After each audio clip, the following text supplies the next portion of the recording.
Para entender por qué hay una berenjena echando humo en la vitro de mi casa, hay que remontarse a 2009. Ese año me concedieron una beca para vivir en Damasco.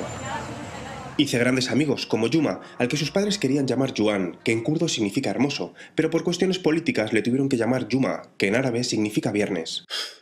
También conocí a Nadia, que es guapísima, pero me ha pedido que no enseñe su cara. En 2011 iba a volver de vacaciones a Siria, pero la inestabilidad que siguió a la revolución me obligó a cancelar el viaje.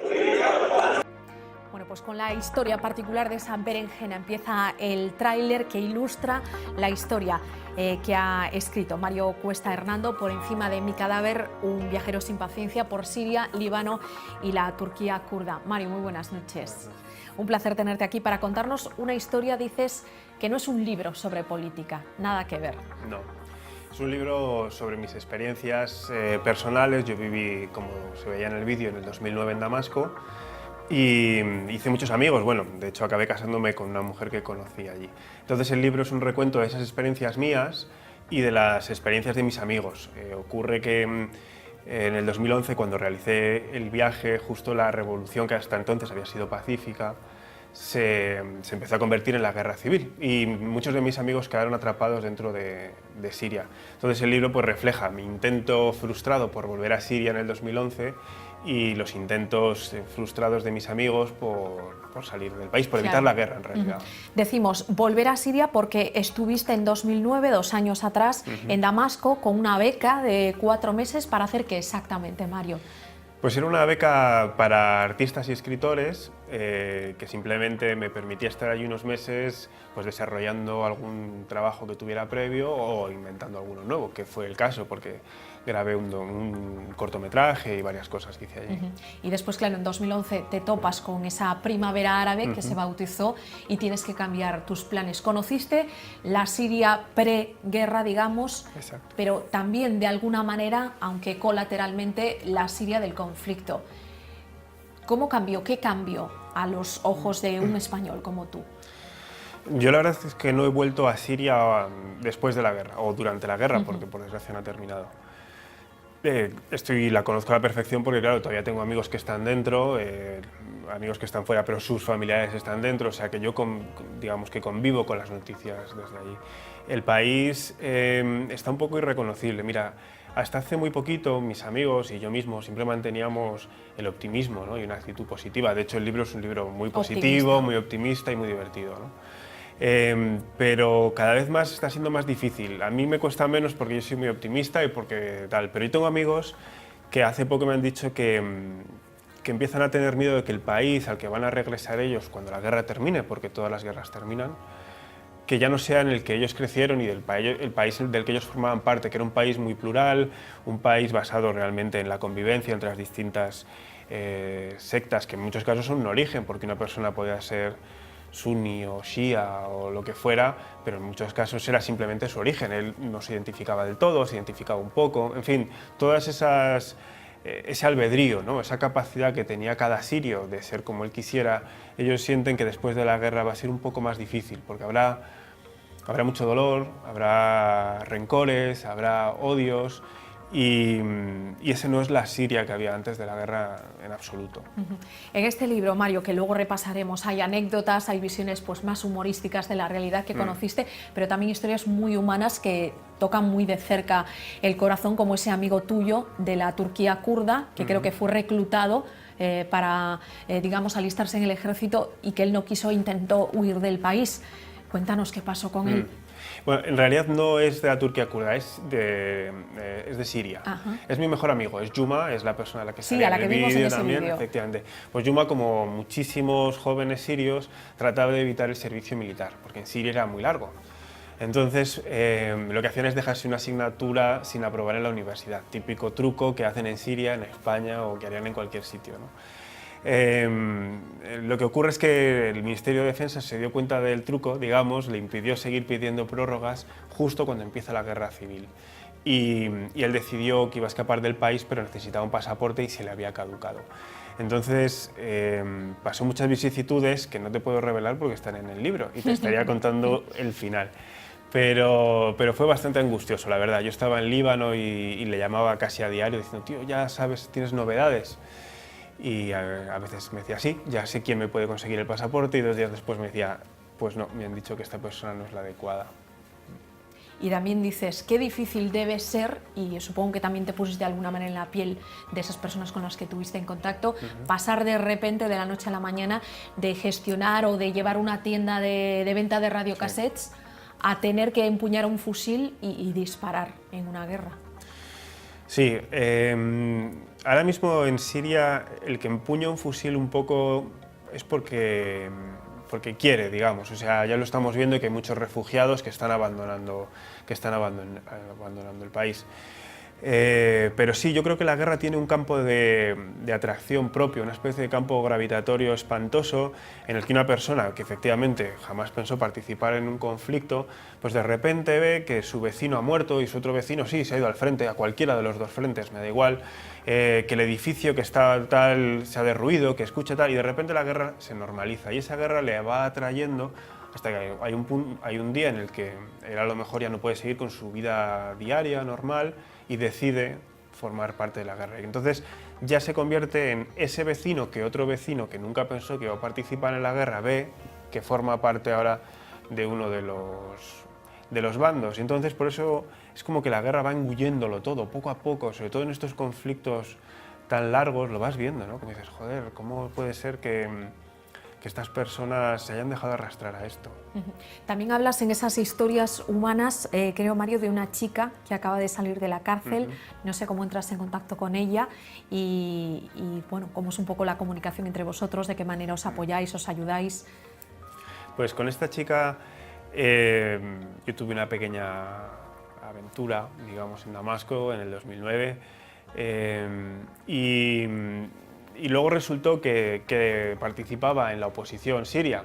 Yo la verdad es que no soy activista y digamos que no soy como algunas personas que van al Oriente Próximo pues con una idea política o ideológica y van buscando ese tipo de cosas. Yo de repente, pues esta chica me parecía muy guapa y encantadora y al parecer yo también. Y así fue.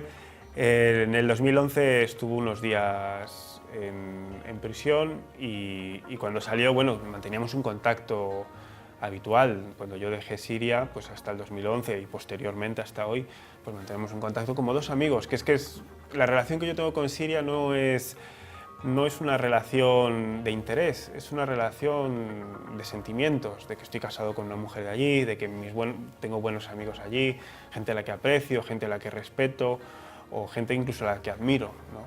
Entonces, mis conversaciones con ellos muchas veces son ¿qué tal estás? Pero ¿qué tal está tu madre también? ¿Cómo está tu hermano? ¿Se ha casado? Felicidades, que una amiga que acaba de tener un hijo de 1 año, ¿no?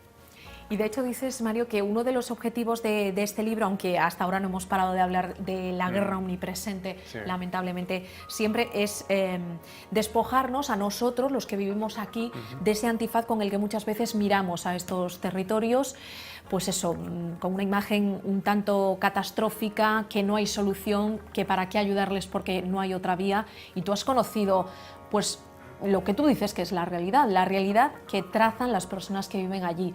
Y de alguna manera quieres con este relato pues eso, aproximarnos emocionalmente a esas gentes, no solo a las que empuñan las armas. Exacto. De forma natural, cuando los periodistas van a Oriente Próximo, hablan con un ministro, con un guerrillero, con un opositor, alguien que ha salido de la cárcel, con una mujer muy implicada en la liberación de la mujer árabe. Entonces la imagen que tenemos aquí es muy intensa, es una imagen como en la que todo lo que ocurre allí es muy trascendente y muy dramático siempre. Ahora con la guerra más, pero incluso antes también. Cuesta imaginarse pues, que en Siria hay una familia muy preocupada porque su hijo de 15 años no estudia. Y es que no hay manera, porque es que el chaval no estudia. Bueno, pues eso es un drama también que ocurre en Siria, ¿entiendes? Y me parece que es importante que esos dramas esas pequeñas historias, lleguen a los lectores, porque cambia la manera en la que nos acercamos a la gente que está padeciendo ahora esas guerras y que los sintamos como menos lejanos, menos extraños. Y algo que tú apuntabas ahora, que para mí es esencial, si nosotros pensamos que en Oriente Próximo la guerra es algo natural, pues que la guerra de Siria ahora es solo otra guerra más, pero que están siempre a tiros, que cuando no es uno con este, es este con este otro, entonces nuestra actitud es muy poco constructiva y muy poco solidaria, porque al final pues, es como un cuerpo muerto, no vamos a poner nuestro esfuerzo en ayudar a un cuerpo que está condenado, vamos a ponerlo en un cuerpo que está enfermo, como podría ser otro país o lo que fuera, ¿no? Y eso es condenar a los sirios a una situación ahora mismo Pero a como todos días admitir que espantosa. no hay esperanza. Claro. Entonces yo creo que es necesario que entendamos que en Oriente Próximo la guerra se vive y con la misma extrañeza y desesperanza y tal que con la que viviríamos nosotros. O sea, que para ellos no es, ya estamos otra vez en la guerra, es, Dios mío, ¿cómo ha podido ocurrir esto? Claro, no es lo natural, para ellos Exactamente. tampoco. No. Mario, dejamos un poquito aparcado Sí. ese lado más conflictivo, más triste, para ahondar en ese viaje, en esa segunda incursión que hiciste por Oriente Próximo, 2011, por Líbano, por la Turquía kurda, un viaje de un mes solo. ¿Qué fue lo que más te marcó? Cuéntanos algo de ese viaje.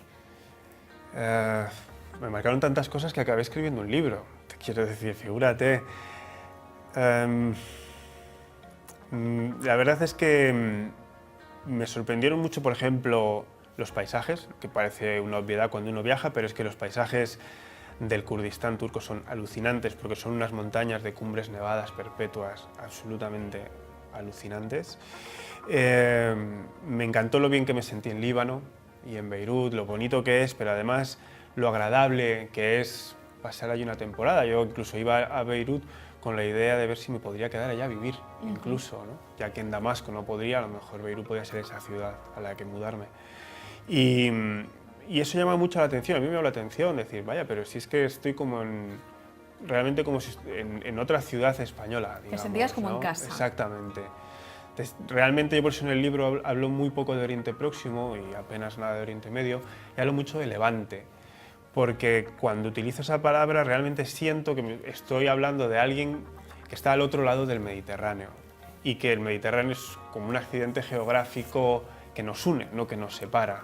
Por eso realmente siento más real hablar de ellos como de Levante, como los que tenemos ahí al otro lado, que no como ese Oriente Próximo, que es otra cosa lejana y distinta a nosotros, que no es real. Sí, al fin y al cabo hablamos del Mediterráneo, ¿no? De una misma civilización y unos orígenes más o menos cercanos.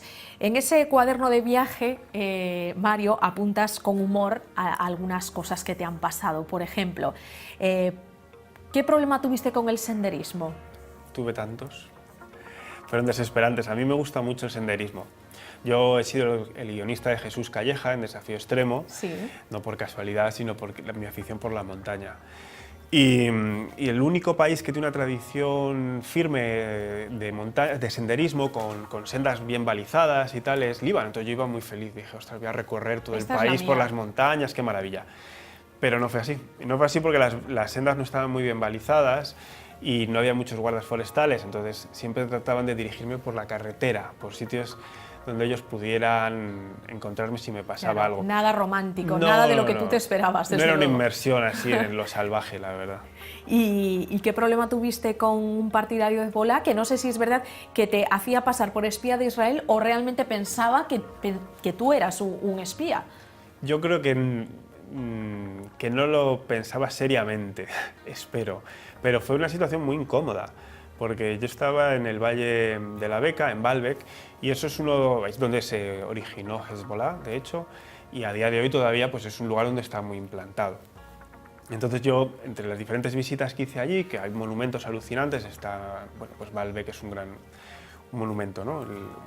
Arqueológico, y al lado había una mezquita chiita muy bonita.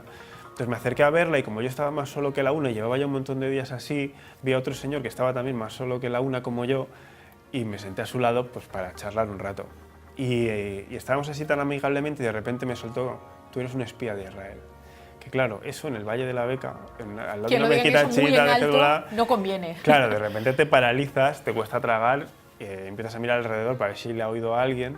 Entonces el tipo insistió en eso un rato, que tampoco vamos a desvelar cómo se resolvió la cosa, si te parece. Lo leemos aquí. Mario, y déjame no terminar esta entrevista sin preguntarte por esa dichosa berenjena que veíamos al comienzo de ese tráiler y que creo tiene que ver con un plato típico de Siria y con tu mujer, con la que ahora es tu mujer y que conociste en Damasco y con la que te casaste aquí en Madrid. Cuéntanos, ¿cuál es la historia de la berenjena? Porque creo que digamos que es una manera, ¿no?, de trasladaros de alguna manera a su país. Pues esa berenjena es el secreto mejor guardado de Siria, porque todo el mundo que prepara mutabal, que el mutabal es esa crema hecha de berenjena, es como un hummus pero hecho de berenjena, todo el mundo aquí lo prepara al horno, de hecho incluso yo lo preparaba al horno. Pero no, la clave es prepararlo directamente sobre la encimera, porque así algo pasa por dentro que no te sabría explicar, pero se ahuma. Entonces es como si lo hubieses hecho a la brasa y tiene un sabor muy característico que tiene en Siria, que es ese sabor ahumado tan especial. Luego hay que limpiar la vitro, eso sí es el lado más, el inconveniente máximo de esa preparación, pero seguro que está buenísimo. Mario, como no tenemos tiempo para ahondar en todas tus peripecias vitales en ese viaje, recordar que mañana todos aquellos interesados en hablar contigo, en hacerte preguntas, tienen una cita en la librería Arenas. Sí, de A Coruña a las 8. Además estaré acompañado por Ali Ali, que es un ilustrador sirio que vive en La Coruña desde hace algún tiempo. Entonces hablaremos un poquito del libro, pero sobre todo hablaremos de todo lo que está ocurriendo allí y daremos el micro al público para que pregunte. Perfecto, pues una oportunidad para charlar con Mario Cuesta Hernando, como lo hemos hecho nosotros esta noche. Muchísimas gracias por acercarte hasta aquí, Mario. Nos vamos, pero solo un momentito. A la vuelta tenemos cita pendiente, hoy es jueves, con esos rincones maravillosos de nuestras playas gallegas para tomarnos algo. Nos iremos de chiringuito y después repasaremos la agenda intensísima musical con Javier Becerra. No se lo pierdan, hasta ahora.